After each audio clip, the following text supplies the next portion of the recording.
Hello दोस्तों, मैं आपका दोस्त अब्दुल गनी अपने YouTube चैनल गार्डन वॉइस के अंदर करता हूं जी आपका स्वागत। और आज हम बात करेंगे जी इंडिया के एक बहुत खूबसूरत प्लांट, और इसका नाम भी इंडिया के नाम से है जी जुड़ा हुआ, यानी कि सॉन्ग ऑफ इंडिया।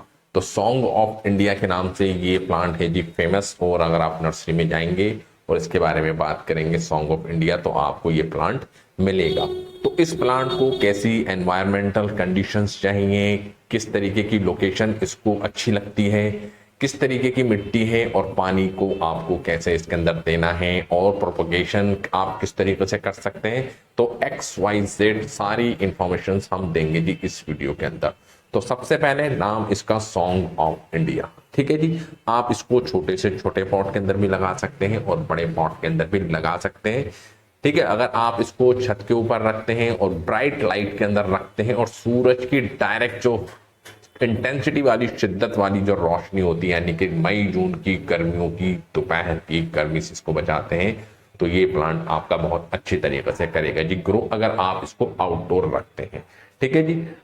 पॉट उसके हिसाब से रखेंगे, बड़ा प्लांट बड़ा पॉट, छोटा प्लांट छोटा पॉट, ठीक है जी। और अगर आपने मन बना लिया नहीं जी हम इसको इंडोर रखेंगे, क्योंकि इंडोर के अंदर भी एक बेस्ट सिलेक्शन हो जाती है। अगर आपका इंडोर कलेक्शन का जहन है और आपको अच्छा लगता है जी इंडोर प्लांट के अंदर डील करना, तो इंडोर प्लांट की श्रेणी के अंदर भी आप इसको रख सकते हैं। लेकिन कुछ रिक्वायरमेंट्स हैं जो आपको पूरी फुलफिल करनी है। सबसे पहले इसको चाहिए जी इंडोर प्लांट की ब्राइट लाइट, यानी कि आपने खिड़की के पास इसको रखा हुआ है, ठीक है। और सुबह सुबह की धूप, यानी कि सुबह अगर 2 से 3 घंटे की या 1 घंटे की भी डायरेक्ट सनलाइट इसके ऊपर पड़ रही है, तो इसकी ग्रोथ के लिए है जी वो बहुत ही ज्यादा लाभदायक, यानी कि वो इसकी पूरे दिन की जो एनर्जी जो उसको चाहिए जी ग्लो करने के लिए, क्योंकि सूरज की रोशनी भी जरूरी होती है जी कुछ प्लांटों के लिए, क्योंकि उसी रोशनी से वो अपना खाना बनाते हैं, ठीक है, एनर्जी लेते हैं और उस एनर्जी को ट्रांसफर करते हैं जी अपने पूरे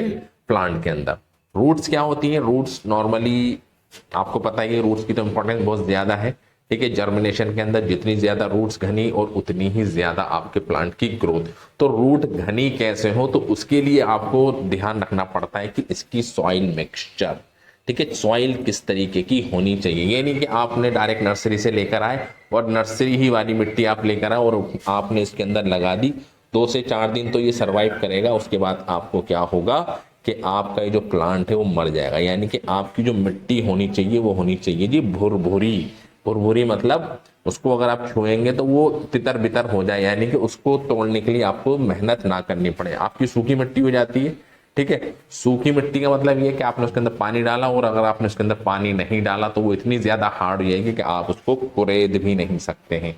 तो इंडोर प्लांट के लिए आपको मिट्टी ऐसी रखनी है कि वो भुरभुरी हो। भुरभुरी मतलब उसके अंदर आप पानी डालें और पानी ड्रेनेज होल से नीचे निकल जाए, तो ये आपको रखना है जी ध्यान। भुरभुरी मिट्टी बनाएं कैसे जी, आप क्वेश्चन ये अराइज होता है।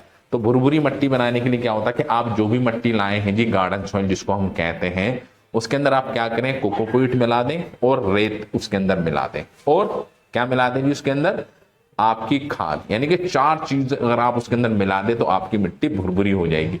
यानी कि 50% आप इसके अंदर नॉर्मल गार्डन सॉइल, ठीक है जी, आधी मिट्टी क्या हो जी आपकी नॉर्मल गार्डन सॉइल। उसके बाद आप 3 हिस्सों के अंदर उसको बांट दें, यानी कि 13-14% आप उसके अंदर वर्मी कंपोस्ट, ठीक है जी, और आपकी कोकोपीट और रेत, ठीक है, इन तीनों को मिला के और चौथी मिट्टी के साथ अगर उसको मिला के तैयार कर देंगे तो आपकी मिट्टी हो जाएगी जी भुरभुरी, जो इंडोर प्लांट के लिए होती है जी बहुत ज्यादा बढ़िया और बहुत ज्यादा फायदेमंद, क्योंकि वो कॉम्पैक्ट भी होती है। कॉम्पैक्ट क्यों हो जाएगी? उसके अंदर गार्डन सॉइल मिली हुई है। भुरभुरी क्यों हो जाएगी? उसके अंदर कोकोपीट आपने और रेत इसके अंदर मिला दिया, और बाकी फर्टिलाइजर जो आपने उसके अंदर वर्मी कंपोस्ट या काऊ के गोबर की खाद उसके अंदर मिलाएंगे, तो वो उसको सारी न्यूट्रिशन उसको करती रहेगी जी प्रोवाइड, ठीक है जी। फर्स्ट टाइम आपने लगा के इसको कर दिया जी इंस्टॉल, मट्टी मैंने बता दी, ठीक है, लोकेशन मैंने आपको बता दी। अब बात करेंगे जी इसकी फर्टिलाइजेशन, क्योंकि फर्टिलाइज के लिए आप इसको अंदर क्या दे सकते हैं, क्योंकि नॉर्मली आप देखेंगे फूल वगैरह तो उसके अंदर आते नहीं है, तो इसको नाइट्रोजन रिच फर्टिलाइजर चाहिए। अगर आप इसकी और भी ज्यादा ग्रोथ चाहते हैं तो आप इसके अंदर एनपीके बेस्ड जो ऑर्गेनिक खाद का जो मिक्सचर होता है वो आप दे सकते हैं। एनपीके मतलब सीवीड फर्टिलाइजर जिसको हम कहते हैं, उसके ग्रेन्यूल्स भी आप इसके अंदर डालते हैं।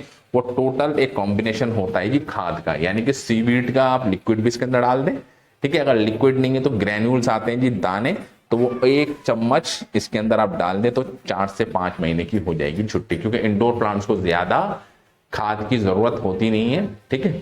अब बात करेंगे जी इसके हम पानी किस तरीके से हमको देना है, क्योंकि इंडोर प्लांट के अंदर पानी का जो सिलेक्शन होता है वो होता है जी बहुत ज्यादा इंपॉर्टेंट। आप देख सकते हैं कि हमारे ये इंडोर प्लांट्स रखे हैं जी कोलियस, ठीक है, ये भी आप देख सकते हैं। एक हमारा सिंगोनियम रखा हुआ है, ठीक है। आप ये देख सकते हैं डिफिन बाचिया रखा हुआ है जी, एरोहेड हो गया, मनी प्लांट्स हो गया, हमारा शफलेरा हो गया। तो हमने एक सेटअप बना रखा है, और पानी जो हम देते हैं वो डिपेंड करता है कि हाँ जी पानी आपको किस तरीके, अगर आप रोजाना इसके अंदर पानी डालेंगे तो ये आपके प्लांट मर सकते हैं।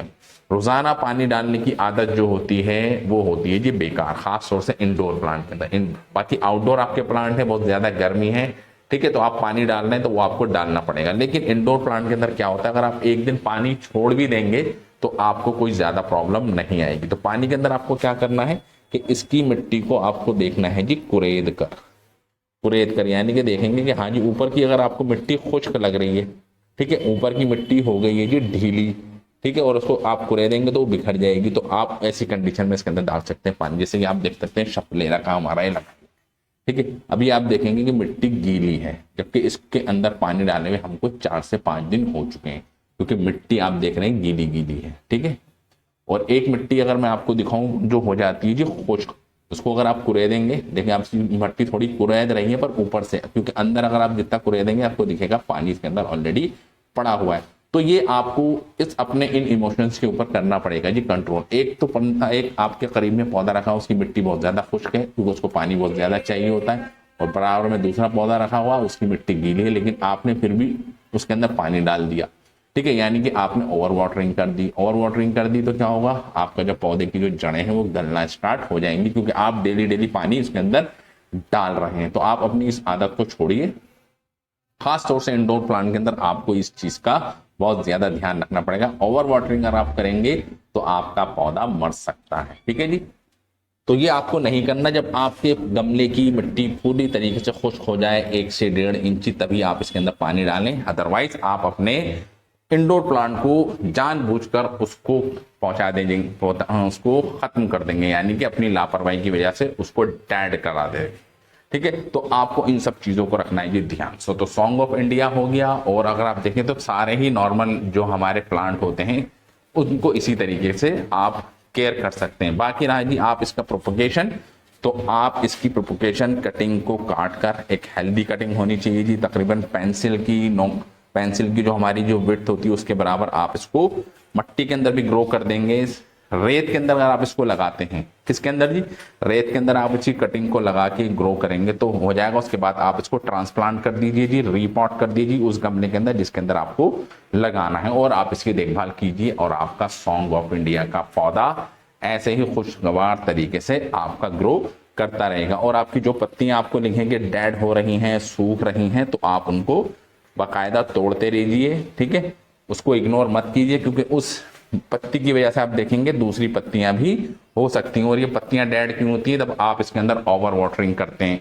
तो यानी कि जो प्लांट को जो डेड होने का जो रीजन होता है सबसे बड़ा, वो होता है जी over watering, in case of अगर आप इसको इंडोर रख रहे हैं, ठीक है। तो आप अपनी इस आदत को सुधारिए, नहीं तो आप अपने पौधे को नष्ट कर देंगे। तो thank you very much for this video.